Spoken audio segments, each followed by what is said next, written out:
Shalom, selamat pagi Bapak Ibu Saudara yang dikasihi Tuhan Yesus Kristus.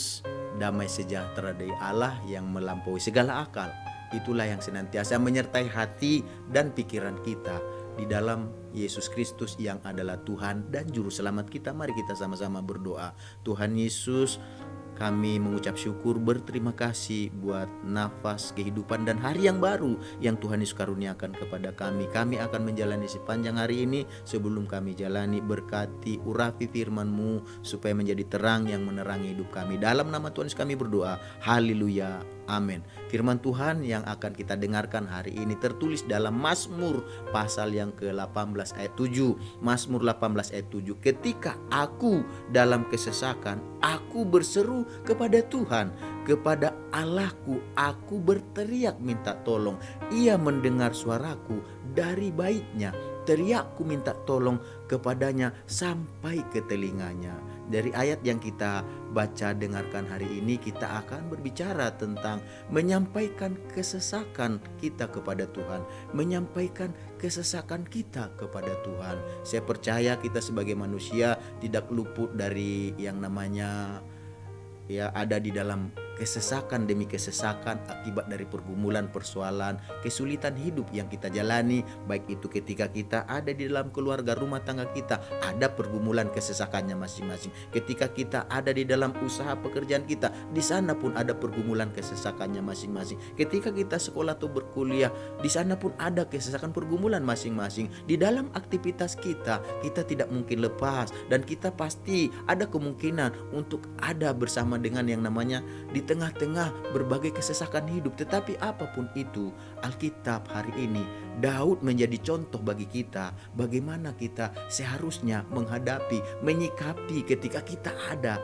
di dalam kesesakan demi kesesakan. Saat itu waktu kita baca ayat ini sepanjang pasal yang kita baca hari ini, Mazmur 18 ini, kita akan lihat bahwa Daud itu menghadapi kesesakan demi kesesakan, ancaman demi ancaman, baik itu ancaman terhadap nyawanya, baik itu ancaman tentang statusnya sebagai raja. Dan Daud begitu tahu bagaimana pengalamannya bersama dengan Tuhan. Makanya di dalam menjalani kehidupannya, dia tahu dia tadinya yang tidak ada apa-apanya, Tuhan buat Tuhan angkat dia dari yang tidak ada apa-apanya. Tuhan taruh dia di status yang tinggi. Dari seorang gembala kambing domba, Tuhan angkat dia menjadi seorang raja. Dan Ayub melihat perjalanan hidupnya, itu Tuhan bisa lakukan karena apa?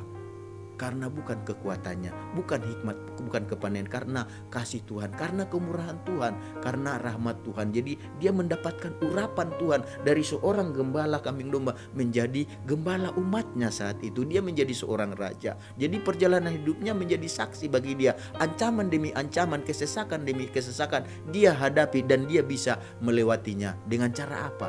Dia tahu, dikatakan hari ini, ayat ini memberikan pengharapan bahwa Tuhan tidak acuh terhadap penderitaan umatnya, melainkan Tuhan akan turun tangan untuk memberikan pertolongan. Daud menjadi contoh, Daud menjadi bagi kita teladan. Dia tahu waktu dia ada dalam kesesakan, waktu dia mengadu kepada Tuhan, waktu dia berseru kepada Tuhan, dia tahu telinga Tuhan siap untuk mendengarkan dia. Dia tahu bahwa Tuhan itu peduli akan dia. Tuhan kita bukan Tuhan yang cuek, Tuhan kita bukan Tuhan yang tidak peduli, tetapi Tuhan kita Tuhan yang selalu ada buat kita. Dia senang kalau kita berbicara, dia senang kalau kita menyampaikan apa yang menjadi beban kita, apa yang menjadi kesesakan kita kepada Tuhan. Dan itu nyata, dan Daud menjadi contoh bagi kita bahwa Daud tahu Tuhan itu senang, karena Tuhan itu sebagai Bapa dan kita sebagai anak. Dan sebagai anak tentu Bapa senang kalau kita ada sesuatu yang mau kita sampaikan, kita sampaikan kepada Tuhan, baik itu waktu dalam keadaan baik maupun tidak baik. Segala sesuatu kita utarakan kepada Tuhan, dan kita sebagai anak, dan dia adalah Bapa kita, dan itu disadari oleh Daud. Itulah sebabnya kalau kita lihat ayat ini menyatakan bahwa ketika seseorang dalam kesulitan, ketika Ayub dalam kesulitan, ia melakukan sesuatu yang biasa dia lakukan dalam memenangkan berbagai kesesakan-kesesakan tersebut. Apakah itu?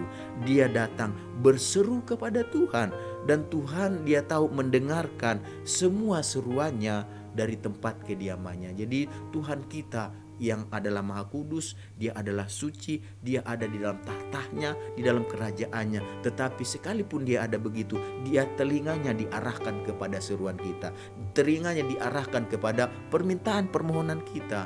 Oleh sebab itu Bapak Ibu Saudara yang dikasihi Tuhan, jangan putus asa, jangan jadi hilang pengharapan ketika kita diperhadapkan dengan kesesakan. Karena apa? Karena Daud menjadi contoh bagi kita. Daud memperoleh kelepasan demi kelepasan karena dia berseru kepada Tuhan, karena dia mengadu kepada Tuhan, dan itu juga yang akan kita alami. Jadi ketika kita dalam kesesakan, jangan pikirkan sendiri, jangan tanggung pikul sendiri. Tetapi Daud sarankan kita dalam pengalaman hidupnya, mari kita belajar berseru di dalam kesesakan. Jadi jangan terlalu lama-lama memikirkan yang sana jalan keluar apa segala sesuatunya, tetapi datang dulu, hampiri Tuhan, memohon kepada Tuhan apa maksud Tuhan di dalam kesesakan. Karena kesesakan tanpa seizin Tuhan tidak akan kita alami, karena kita milik Tuhan, kita kepunyaan Tuhan. Jadi apa yang terjadi dengan kita, saya percaya dan yakin sama seperti Daud, yakin bahwa semuanya dalam kendali Tuhan, semuanya dalam kedaulatan Tuhan. Jadi waktu menghadapi kesesakan, saran Tuhan melalui Daud, dan saran Daud kepada kita adalah kita harus berseru kepada Tuhan dalam kesesakan. Jadi ketika kita menghadapi kesulitan dan penderitaan, kita memiliki kebebasan untuk berseru dan untuk mengadu masalah kita kepada Tuhan. Kapan saja, bebas.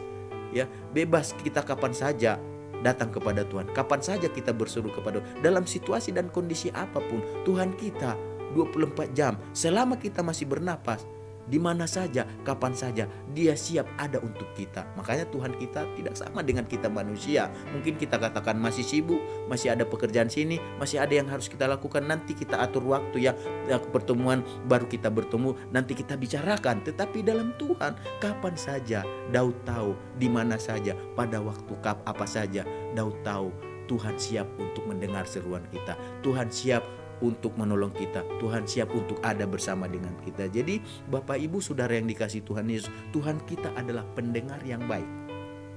Kapan saja kita datang kepada Dia, Dia selalu siap untuk mendengarkan kita. Jadi Tuhan selalu memperhatikan kita. Dia mau kita meminta tolong, berteriak kepadanya waktu kita di dalam berbagai kesesakan, di dalam pergumulan persoalan yang ada. Dan akhirnya apa yang terjadi?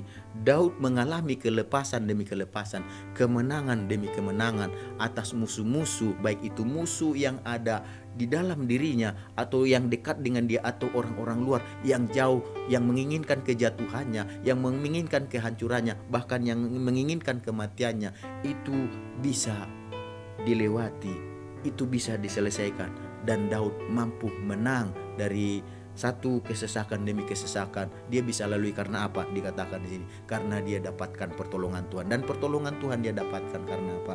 Karena dia berseru kepada Tuhan. Jadi Bapak Ibu Saudara yang dikasihi Tuhan Yesus, jangan pernah berhenti untuk berseru kepada Tuhan, untuk berdoa kepada Tuhan, untuk menyampaikan segala sesuatu yang terjadi dalam hidup kita kepada Tuhan. Kenapa? Karena Tuhan kita siap untuk selalu mendengarkan kita, bahwa Tuhan kita memperhatikan Dia selalu ada untuk kita. Oleh sebab itu, jangan biarkan kita tanggung sendiri, kita pikirin sendiri, kita pikul sendiri. Tetapi mari kita belajar untuk menyerahkan dan mempercayakannya kepada Tuhan. Karena di tangan Tuhan hidup kita akan mengalami sesuatu yang baik. Mari kita sama-sama berdoa. Tuhan Yesus, kami mengucap syukur hari ini kami diajar supaya kami ketika mengalami kesesakan dalam hidup, kami belajar untuk menyampaikan kesesakan tersebut kepada Tuhan, berseru dan meminta pertolongan Tuhan, karena di sanalah letak kekuatan kami, di sanalah letak kemenangan kami, di sanalah letak kekuatan dan penyerahan hidup kami, kepercayaan kami, dan di sanalah kami akan mendapatkan kesaksian. Tuhan senang